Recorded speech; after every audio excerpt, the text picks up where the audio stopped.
Je vous le disais dans les titres, Biram alterne attaque contre le régime et ton conciliant, testant la rue et le rapport de force. Sa marche à pied de l'aéroport après l'interdiction de ses partisans se veut un symbole de résistance civile. Reste à savoir si ce geste relancera sa base ou si la rue réclame plus de clarté. Et pour en parler en ligne avec nous ce soir, M. El Khoury Brahim Sneba, militant des droits de l'homme. Bonsoir M. Sneba. Oui, bonsoir, madame. Alors, comment expliquez-vous ces allers-retours entre discours radical et ton apaisé concernant le cas de Biram? Moi, je pense que le président Biram, l'honorable député Biram, n'a jamais eu un discours tantôt apaisé, tantôt radical. Je pense qu'ils ont toujours été des discours qui sont conformes au contexte dans lequel il évolue en tant que politicien. Donc, je pense, je ne partage pas l'avis que le député Biram ait tenu des propos radicaux ou un discours radical. Sinon, comme on l'a connu toujours, il a toujours des propos que l'on connaît tous. Si vous faites allusion à ce qu'il a dit à Bruxelles l'autre jour, ces propos-là, ce qu'il a dit à Bruxelles l'autre jour, il l'a dit à l'Assemblée nationale. Il l'a dit dans beaucoup d'interviews ici. Il l'a toujours dit partout où on l'a dit sur la question des gens qu'on a accueillis dans le cadre de la dernière présidentielle de 2024. Donc, je pense que Biram, de mon point de vue, n'a jamais oscillé entre un discours radical et un discours apaisé. Son discours est mu souvent par le contexte politique qui prévaut. Alors, M. Sneba, sa marche de l'aéroport à son domicile est-elle un simple geste symbolique ou un message politique? Je pense que le président Biram, l'honorable député, a décidé de marcher de l'aéroport à sa maison pour protester contre des pratiques qui sont vraiment déplorables de la part du ministère de l'Intérieur qui a empêché ses partisans de lui réserver un accueil à l'aéroport. Je pense que ce qui a été fait hier est quelque chose de très grave parce que c'est une atteinte flagrante et une violation des droits fondamentaux des citoyens mauritaniens qui manifestent ou qui extériorisent leur joie de façon paisible à travers un accueil qu'ils ont voulu réserver à leur chef. Donc, ça marche est effectivement symbolique, mais c'est aussi une protestation, une forme de protestation contre ce que le ministère de l'Intérieur veut imposer comme restriction aux droits fondamentaux, aux libertés fondamentales. Alors, selon vous, pourquoi a-t-il boycotté le dialogue politique? Est-ce par principe ou juste une tactique de pression? Bon, moi, je pense que jusqu'à là, il n'y a pas de dialogue. Il y a plusieurs mois, le président a un coordonnateur qui a lancé certaines activités, certaines rencontres, mais jusqu'à présent, il n'y a pas de dialogue. On ne peut pas dire jusqu'à présent, maintenant, que Biram a boycotté le dialogue, puisqu'il n'y a pas encore de dialogue. Donc, il est possible qu'il participe au dialogue. Mais, ce qu'on peut dire présentement, c'est que le député, l'honorable député Biram, président Biram Dahab, a mis des conditions à demander à ce que ce dialogue-là soit un dialogue sérieux, un dialogue qui puisse permettre de résoudre véritablement les problèmes de fond dont souffre la Mauritanie. Ce que le président Biram récuse, ce à quoi il refuse de participer, c'est une mascarade. C'est un dialogue qui n'en est pas un.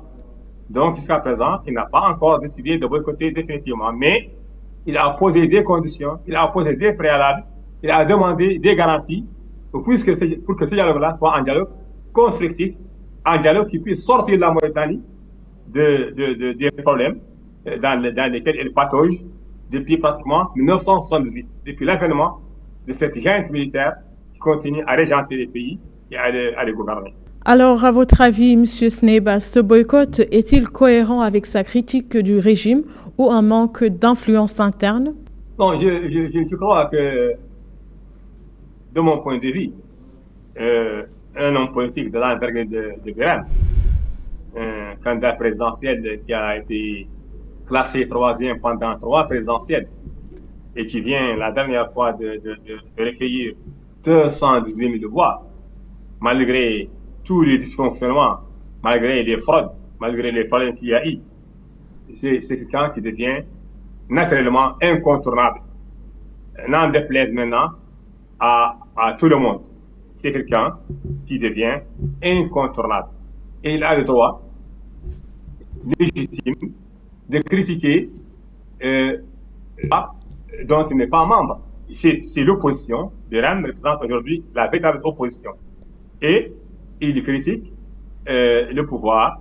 Il demande légitimement à ce que des choses qui se passent, surtout des choses sérieuses comme le dialogue, soient faites de façon consensuelle et que tout le monde puisse y aller et avec la certitude, avec la garantie que les choses vont bien se passer et qu'il n'est plus le temps n'est plus aux choses théâtrales, le temps n'est plus à la mascarade, le temps n'est plus à jouer quelque chose qui n'est pas sérieux pour qu'au finish, on arrive à des choses qui ne sont pas sérieuses.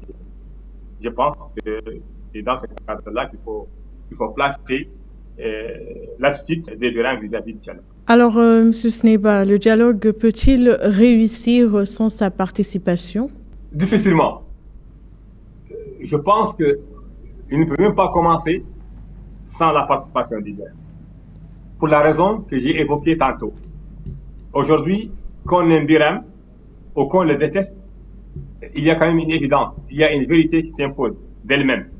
C'est que c'est un homme politique qui est aujourd'hui incontournable dans le contexte politique mauritanien.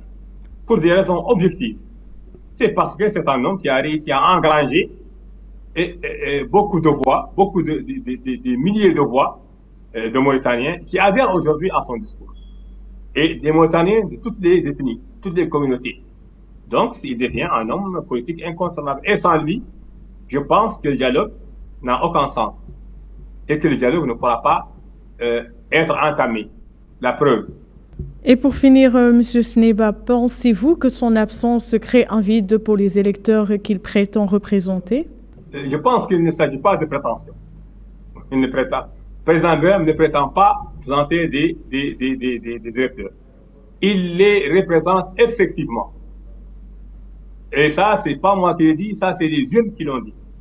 Ça, c'est les résultats de 3 présidentielles successives qui l'ont dit. Biram, aujourd'hui, pour un peu reprendre ce que le président Boudjel Mohamed a dit, est un homme politique incontournable. Son discours est entendu, écouté et parrainé par beaucoup de Mauritaniens, de toutes les communautés, de toutes les ethnies. Donc, ce n'est pas véritablement qu'il prétende représenter. Il les représente effectivement, parce que il n'est pas donné à tout le monde de pouvoir engranger dans les conditions que l'on connaît 218 000 voix et de se placer 3 fois successif dans 3 présidentielles, dans un contexte austère et dans un contexte qui est complètement biaisé par la fraude et par l'administration complice et partielle et tout ce qu'on connaît comme fonctionnement administratif et électoral. Alors, M. Sneba, merci d'avoir